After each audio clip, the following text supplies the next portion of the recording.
twisters, heavy flooding, and a massive repair bill. This was how Hurricane Milton made its mark on Florida overnight Wednesday, slamming first into the sleepy barrier island of Siesta Key.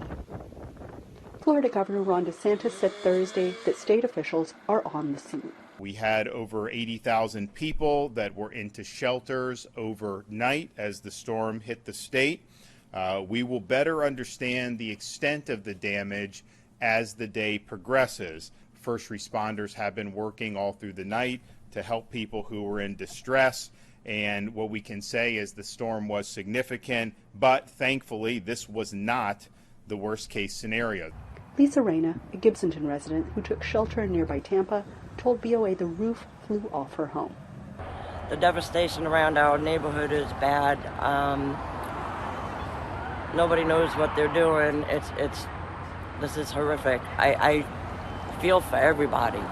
Washington knows it's in the eye of a political hurricane over the federal response.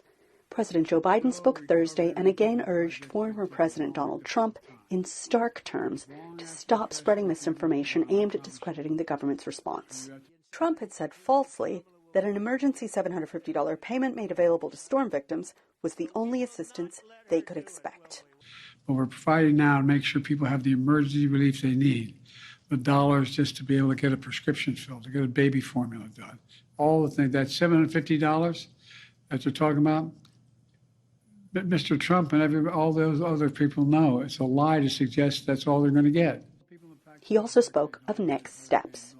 I think the Congress should be coming back and moving on the emergency needs immediately, and they're going to have to come back after the election as well, because this is going to be a long haul for total rebuilding. It's going to take several $1 billion. Aid workers say this double whammy of storms, first Helene, now Milton, is especially rough for low-income communities and minorities. They're already hanging by a thread. And this is oftentimes just for storms that don't even make the news. And so with Milton, we're looking at a whole new level of danger. This Tampa neighborhood knows this well. Resident Carlos Suarez cursed the storm, but offered some solace. Pero estamos vivos, que es lo que hace falta. We survived, he said. And that, he added, is all that matters. Anita Powell, VOA News, Washington.